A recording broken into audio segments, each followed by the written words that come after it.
morning? Come, somebody say, thank you, Pastor, thank you, Pastor. I'm not going to share for long this morning, but maybe I will. I don't know. We'll see what happens. I'm excited for the Super Bowl tonight. I hope you're excited. Come on, one more time for the Chiefs. Who's cheering for the Chiefs today? Come on. Who doesn't care at all? Yeah, okay, it's a good balance. It's a good balance. It's a good balance.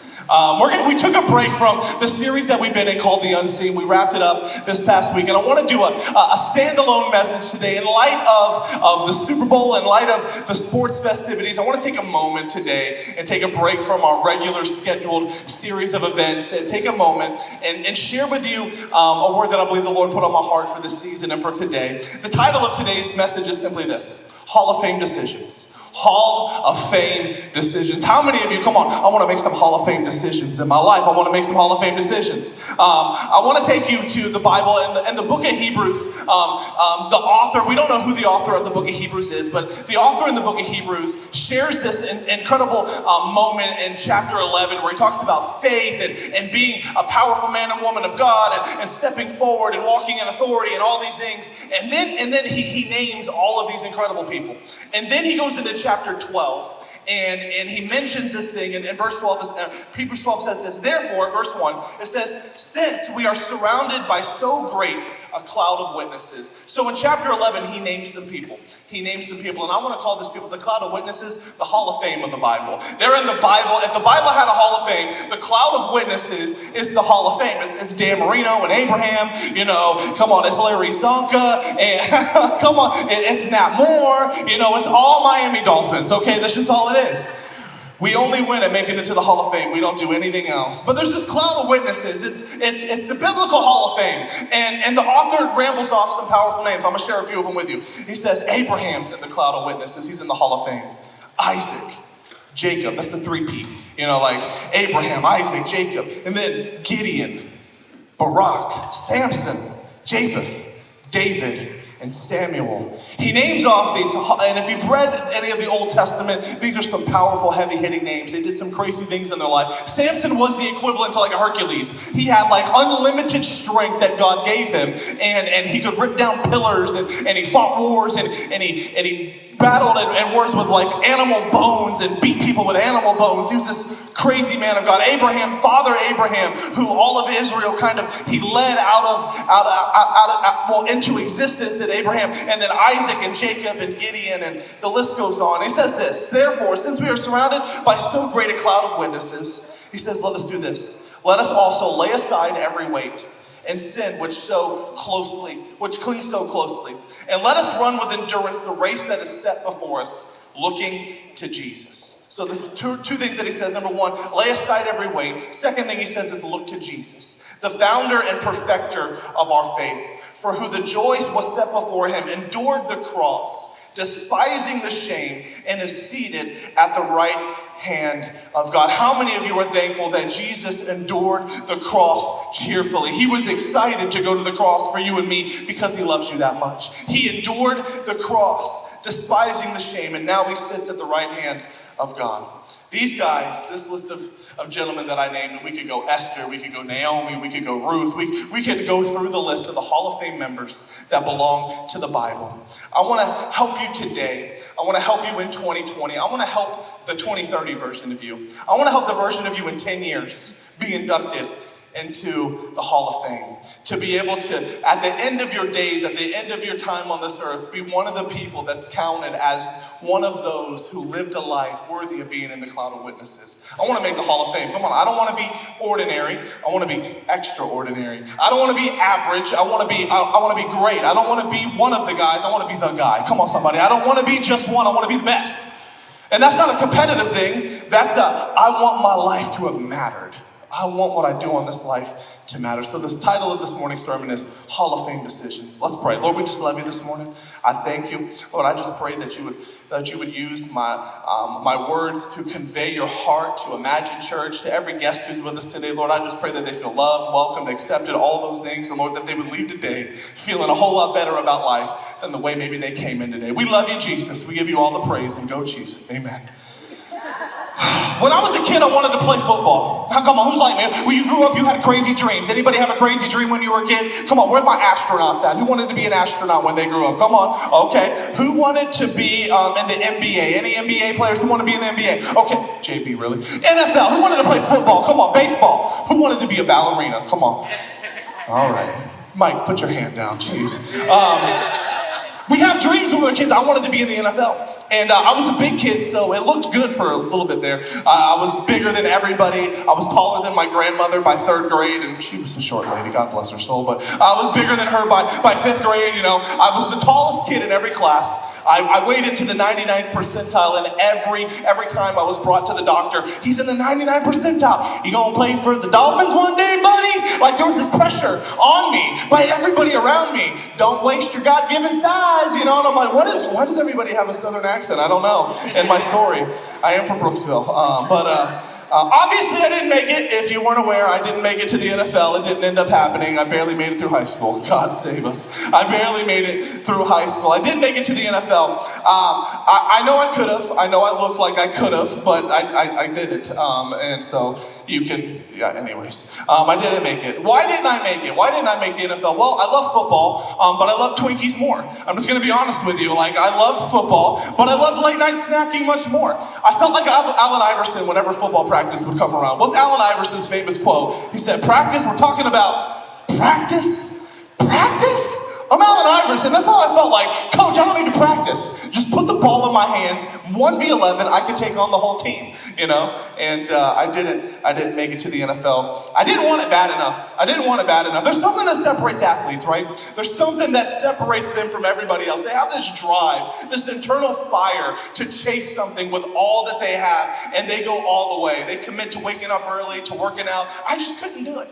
I just couldn't do it. Breakfast and pancakes were waiting for me. You know what I mean? Like, my NES, Super Mario Brothers 3 was waiting for me, okay? I had a hard time committing to the hard work that it took. I love watching whenever once a year when the Hall of Fame inductee time comes around and baseball announces who's in the Hall of Fame, the NFL announces who's in the Hall of Fame, and basketball, and they have their speeches, right?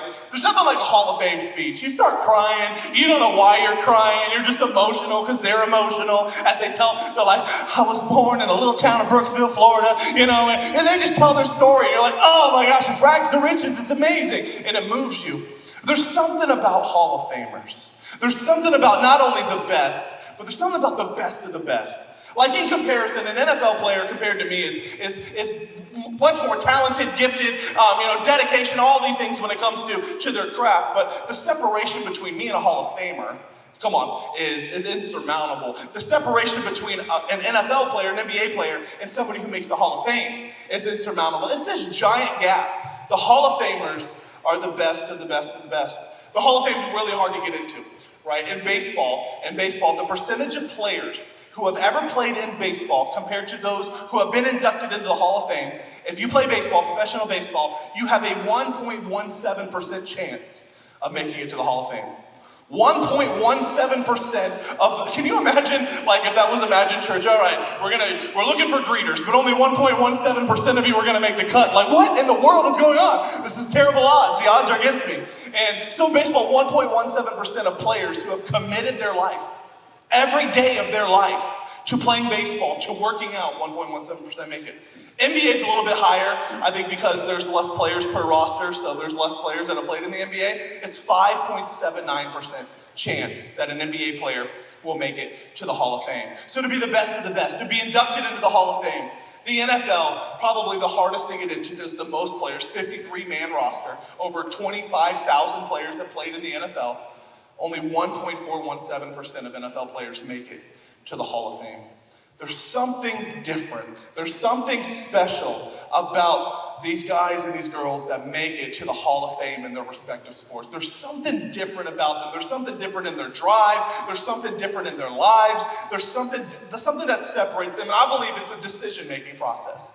I think that Hall of Famers have made some decisions, and I don't know all of them, but I'm going to share 3 of them today. 3 decisions that I believe the Hall of Famers have made in their life, and if we'll make these decisions in our life, in our area, in our career, in our home, in our faith, in our family, I believe we can go down as Hall of Famers. I believe that at the end of our days, if we'll commit not only to allowing God to lead us, but to make a decision, to apply some principles to our lives, we'll go down as the best of the best. We'll go down as that best dad. We'll go down as that best mom. We'll go down as the best worker they ever had, that boss, the best boss there ever was. We'll go down as Hall of Famers in our lives.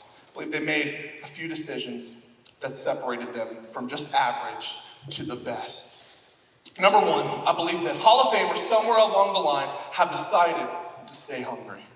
Somewhere along the line, the best of the best in their field, the Hall of Famers, the Michael Jordans, the Dan, the Man Marinos, the Peyton Mannings, the Edgerrin Jameses, the Eli Mannings. He just keeps pointing to his Tom Brady jersey, and I'm just naming every other player I can think of other than Tom Brady. It's not you, JB, it's Wilson. And, you know, there's something about that. They decided to stay hungry. And since we're on the topic of Tom Brady, I'm going to talk about Tom Brady for a second. And begrudgingly, I'm going to say good things about Tom Brady.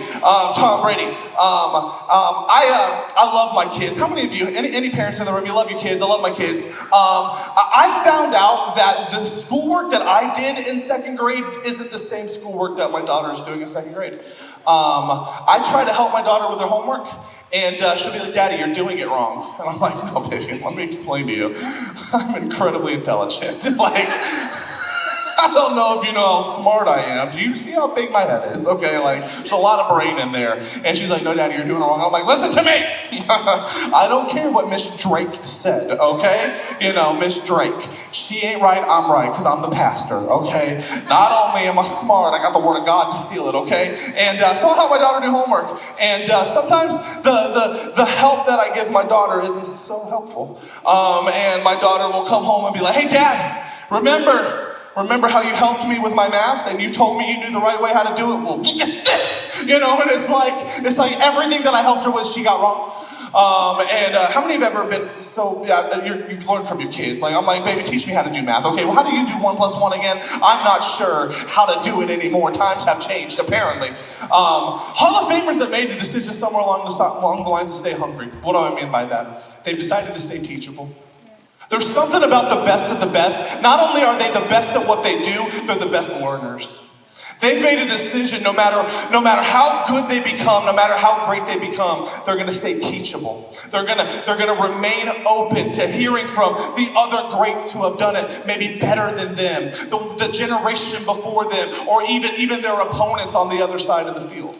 How many know this? In the NFL and the NBA and all sports, teams commit to doing this film study, right? Where you take the tape and you break down what your opponent does well, and you learn their habits and what they do. And sometimes, in studying film, players have found not only do they learn the tactics of what the defense might be doing if they're on offense, but they end up watching their counterpart, the other running back, the other quarterback, the other wide receiver, and they can learn something from each other. We can learn something from everybody. Thomas Brady. Where do I begin with this? He entered my life in around 1999, and he's been destroying it ever since. As a Dolphins fan, he's ripped my heart out so many times. But Tom Brady, Tom Brady made a decision somewhere. We could preach a whole sermon on how being picked so late forced him to remain humble and grind out everything and to wake up every day and work harder than everybody else. We could go there. But what I want to key in on is this. It's said about Tom Brady that nobody studies film like Tom Brady. Nobody studies an opponent like he does. And somewhere along the line, come on, if you grew up in the 2000s, you know Tom Brady had one rival in the NFL. Peyton Manning, right? Peyton Manning. And Tom Brady and Peyton Manning have some historic duels. And in the midst of studying the Colts, Tom Brady apparently fell in love with studying the quarterback play of Peyton Manning. Tom Brady actually devoted countless hours to studying the habits and the ability and the play of Peyton Manning. Tom Brady said this in an interview. He said, I've watched every game he's played. I've watched it all. I have folders and folders of every play he's performed, of how he plays, and it would take me years to rewatch it all again. Peyton Manning played in roughly 293 games. So that means Tom Brady sat down and watched 293 times 60 minutes, He watched hundreds and hundreds of hours of Peyton Manning footage. He committed to learning from Peyton Manning. When you're hungry, when you've made a decision to stay teachable, you'll find out that you can learn from anybody. Come on. You can learn from anybody. You can learn from that bad boss. You can learn from your kids. You can learn from people who love you, and you can learn from people who are against you. You can learn from the people on the same team as you, and you can learn from the people that maybe you're against in your field.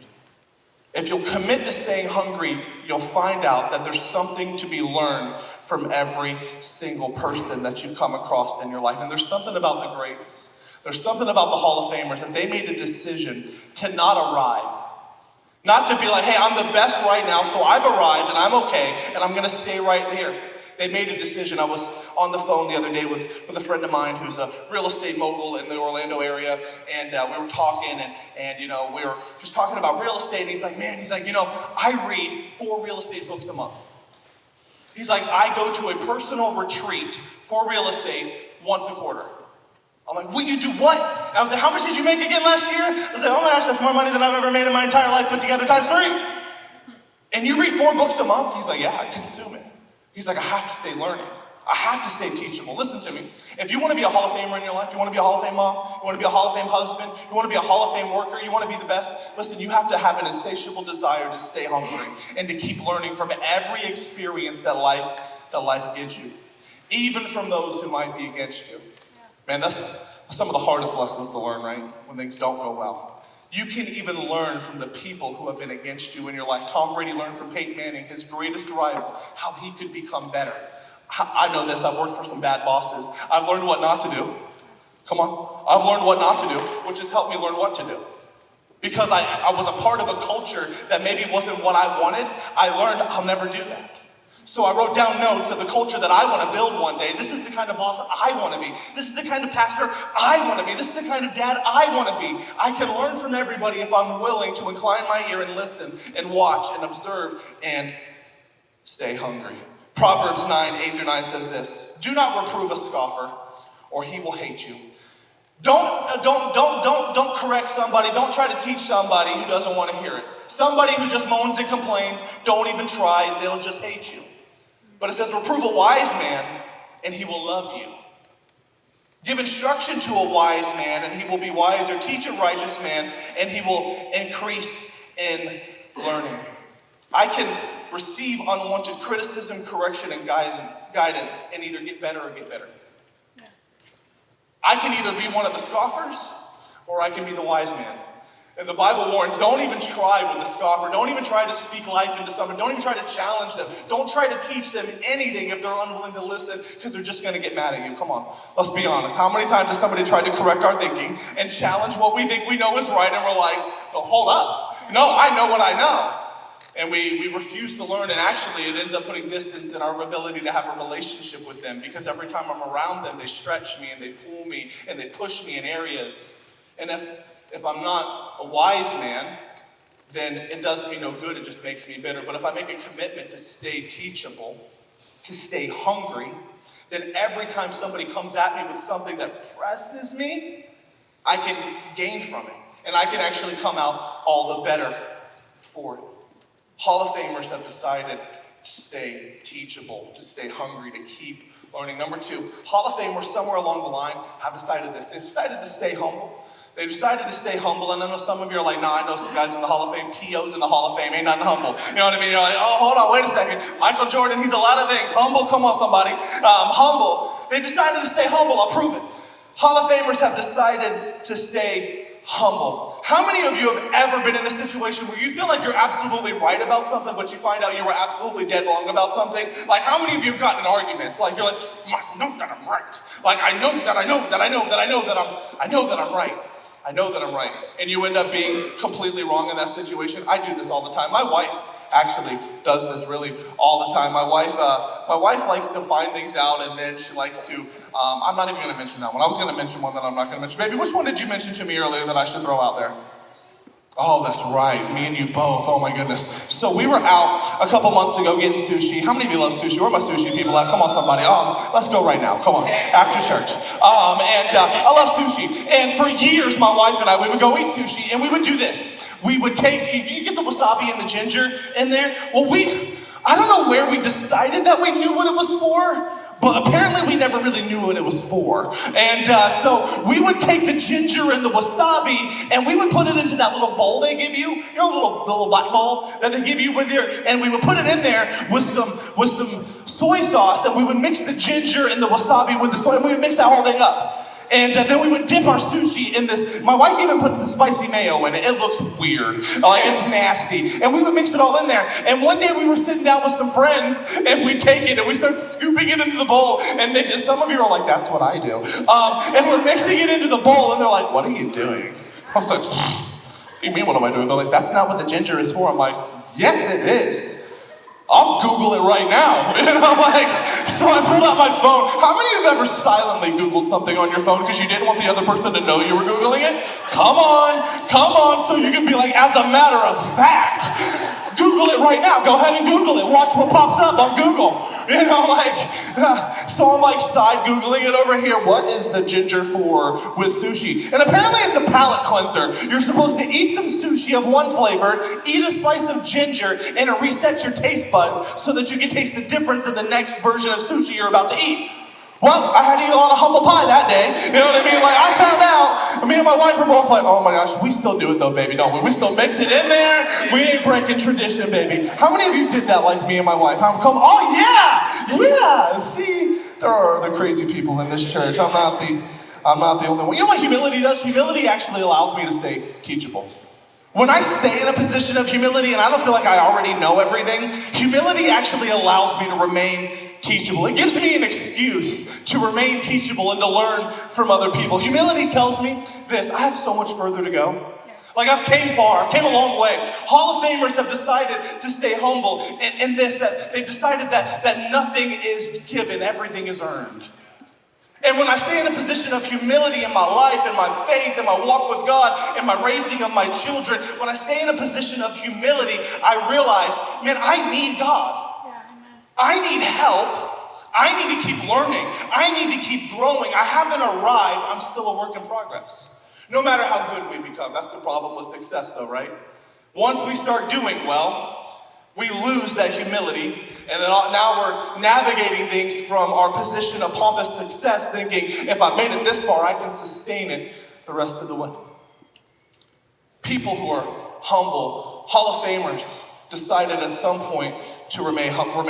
I remember, I didn't watch a lot of baseball growing up, but I did have a favorite player because he made me hungry every time I thought of his name. His name was Mike Piazza. I just called him Mike Pizza. Mike Pizza. Played for the Mets, the Dodgers. Mike Piazza. He was a catcher. And he was great. He was a home run hitting catcher. There weren't many like him. He could swing the bat as well as he could throw the ball. And he was this great catcher. And Mike Piazza was drafted by the Dodgers. Okay, Mike Piazza was drafted by the Dodgers, but do you know this? Mike Piazza was the last pick in the last round of the MLB draft. Mike Piazza, a Hall of Famer, one of the best catchers to ever play the game, was drafted. Check this out. I'm so used to the NFL, there's 7 rounds. Apparently there's 62 rounds in baseball. 62 rounds? That's so, what should I take a month? Like, what is going on here? Like, I've been a part of some fantasy drafts for a long time, but this is ridiculous. 62 rounds? 62 rounds, and he was pick number, check this out, 1,390th. He was the 1,390th player selected in the MLB draft. And here's why he was drafted. It wasn't even because he was that good. His daddy was friends with Tommy Lasorda, who was the manager for the LA Dodgers, LA Dodgers at the time. He was the manager for the Dodgers, and he called his buddy Tommy and said, hey Tommy, my son really wants to play baseball in the MLB. Could you do me a favor? They're from the same hometown. Could you do me a favor? Could you draft little Mikey for me? And so Tommy Lasorda, as a favor to his friend in his hometown, drafted Mike Piazza. Mike Piazza said this: nobody wanted me. Scouts told me to go to school to forget baseball. Coaches said, you're never going to make it. I appreciated their honesty, because I think when someone tells you something you may not like, you have to use it as fuel for your motivation. Something about Mike Piazza decided, if I'm gonna go last, every day of my life I'm gonna remember I came from nothing. And the fact that I came from there is going to allow me to stay in a position to earn everything in my life. I'm not going to be entitled.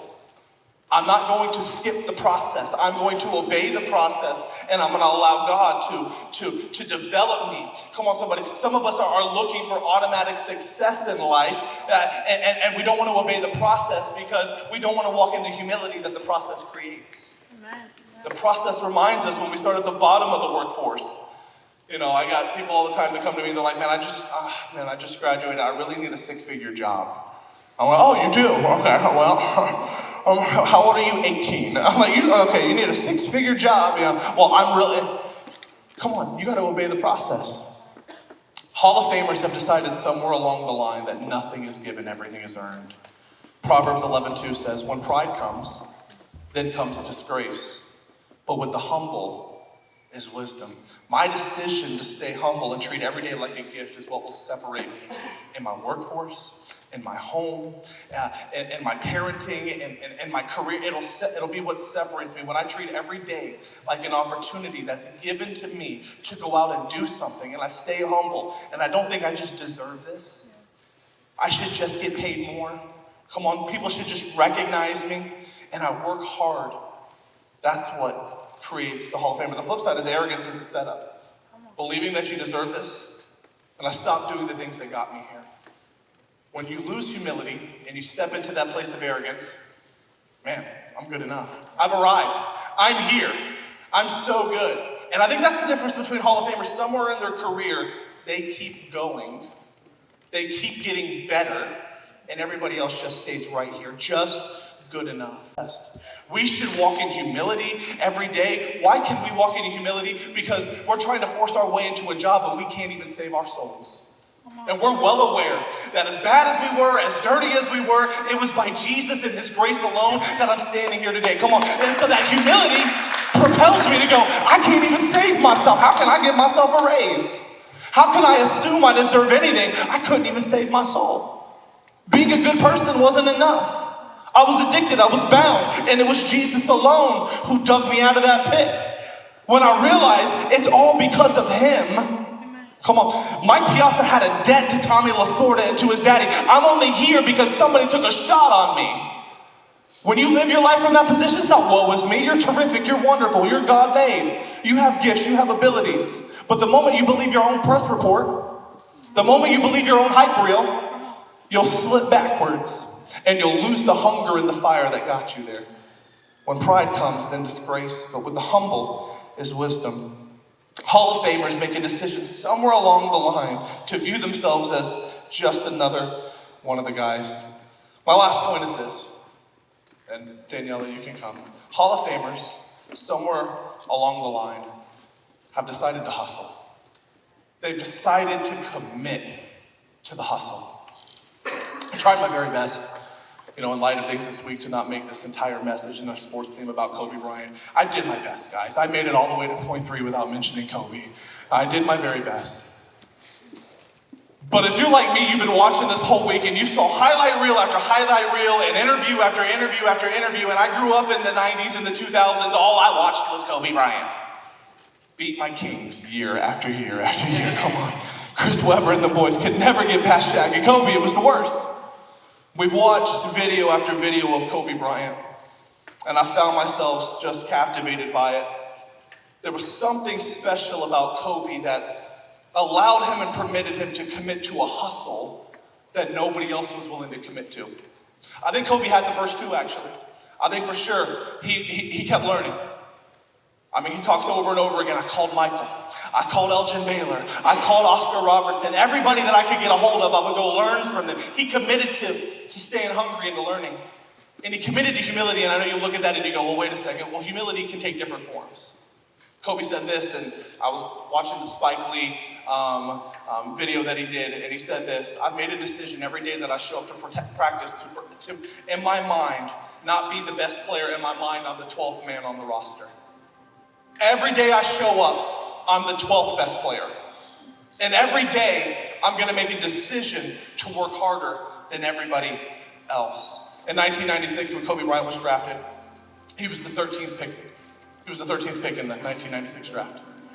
That means 12 players were picked before Kobe Bryant. Hindsight, what in the world? You know what I mean? Hindsight, what in the world? The number one pick in that draft is one of my favorite players of all time, and I believe he is one of the best of all time, but he never won a championship. Allen Iverson. Allen Iverson was the number one pick in that draft. What's the difference between all I would say, the God-given ability? Allen was here.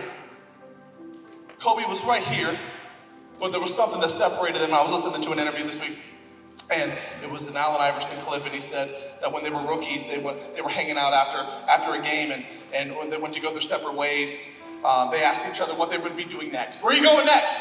After a game, where are you going next? Allen's like, I'm going to the club. It's Allen Iverson, I'm going to the club.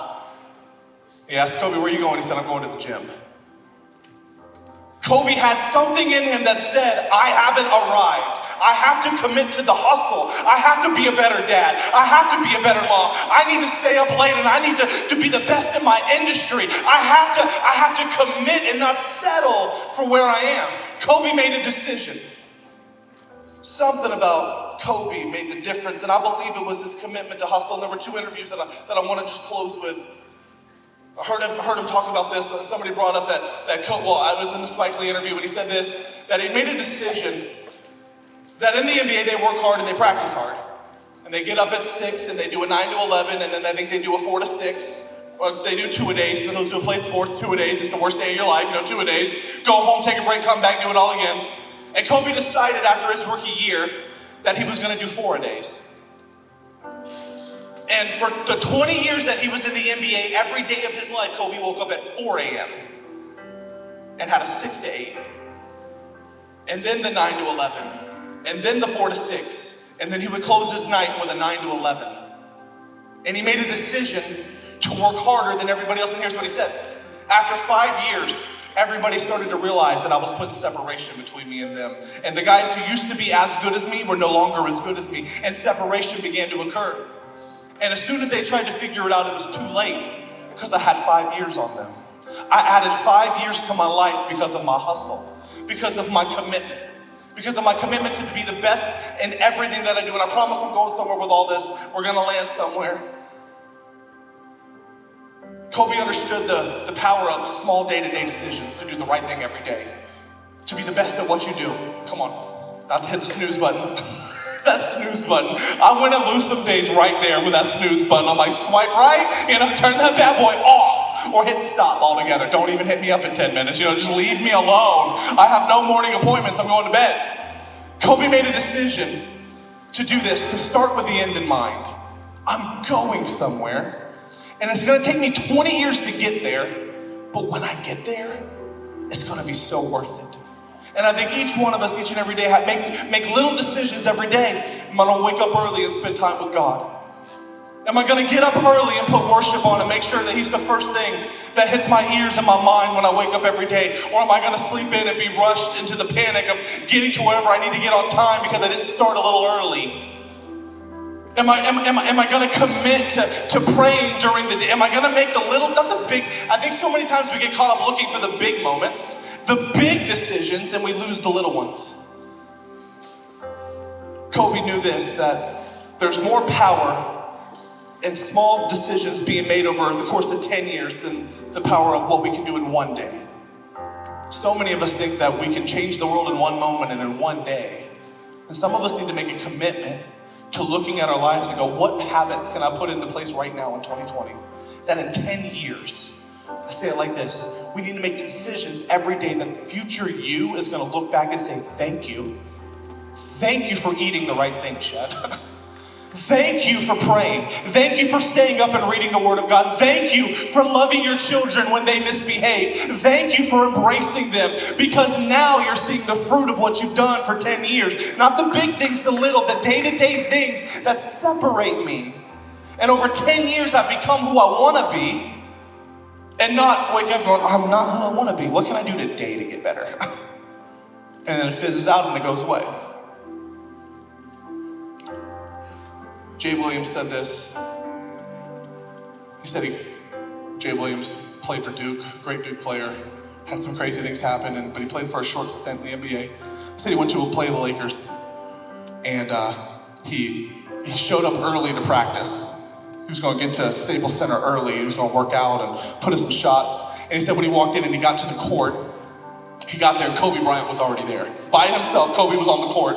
He said Kobe was sweating. Like he had been there. Like, how long have you been here, Kobe? This is your home court. Can't you work out at your house? Like, what are you doing here? And he says that he worked out for about an hour and a half, 2 hours. And then he's like, I sat down, pulled my laces off, put the ball down. He's like, but I can hear the ball dribbling still. He's like, and I looked up, and Kobe was still out there dribbling the ball and practicing. He said, I sat and I watched for another half hour. Kobe started before me, and then he practiced a half hour after me. And he said, I went up to him and I asked him after the game that night, hey, you saw me coming and work out and whatever, wow, what drives you? Why were you out there? He said, Kobe said, I saw you walk in the building. I got word you were walking in, so when I knew you were walking in, I ran down to the court and started practicing. He said, and I waited for you to quit, and I played for another half hour because I wanted you to know that no matter how hard you work, you will never outwork me. I wanted to break your will because no matter how hard you work, I'm going to outwork you every day of your life. You cannot catch me. What would happen to the church if here's where I'm going, if what do we say about basketball players and football players? They have what? They got God-given ability, they got God-given talent. What would happen if the church would make decisions to say, I'm not just gonna rest on the fact that God saved me. I'm not gonna lean in and just sit here and pitch tent, but I'm gonna take all the God-given ability, but then I'm gonna outwork everybody.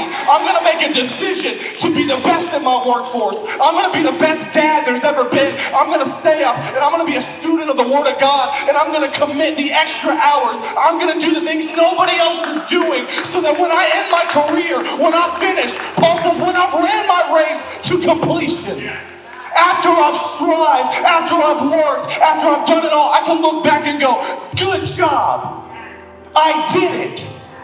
What would happen if we didn't just rest our laurels and sit here and go, well, I've got God-given ability, and that's what carries me. Listen to me. Your gift and your resume will get you through the door, but your character and your commitment to excellence will be what elevates you for all of your life. We got to make a decision. We have God-given ability. The Bible says that we do. And Romans 12:3, it says, by the grace of God given me, I say every word to you. Do not think yourself more highly than you ought, but rather think of yourself with sober judgment in accordance with the faith God has distributed to each of you. For just as each of you is one body with many members, and these members do not have all the same function, so in Christ, though many from one body, and given to each belongs to others. And then he says this in verse 6, we have different gifts according to the grace that's been given to us. I'm here to tell you, if you feel like you didn't get a gift, God gave you a gift. There's something special about you. You may not be an NBA basketball player, but what do? What's your lane? What's your race? What's your area? Can I challenge you? Let's not only be Christians who are blessed by God, let's go out and let's work harder than the world. If they're gonna work overtime to take my babies. I was at the skating rink yesterday for my daughter's birthday, and I was like, this is what 7-year-olds listen to? What is the DJ playing at 1 o'clock in the afternoon on a Saturday? What in the world is going on in here right now? I had to get in the car and put on some True Girl jams. True Girl, Jesus is my hero. I'm like, baby, that's the music we listen to. The world's working overtime. What if Christians made a decision and all the grace that God's given me to stand up and work harder than everybody else? To be a man of God, to be a woman of God. That'll put you in the Hall of Fame. That'll put you in the cloud of witnesses. At the end of your day, you're gonna look back and realize you put a whole lot of points on the board, amen? I want you to go make Hall of Fame decisions today. Stay hungry, stay humble, and hustle. We're done. Does that make sense? Sorry, I'm trying. My Kobe shirt has me emotional up here right now, so I'm trying to fight back the emotions. JD won't even look me in the eyes right now. He won't even look at me. I love you. Here's what I want to give you. A couple announcements, and then we're going to go out there and we're going to party. Right now, in the courtyard, we got hot dogs, we got drinks, we got chips, we got games. We're going to get your kids, and your kids are going to come party hard with us. We're going to have a great time, okay? And then next week, we're starting a brand new series called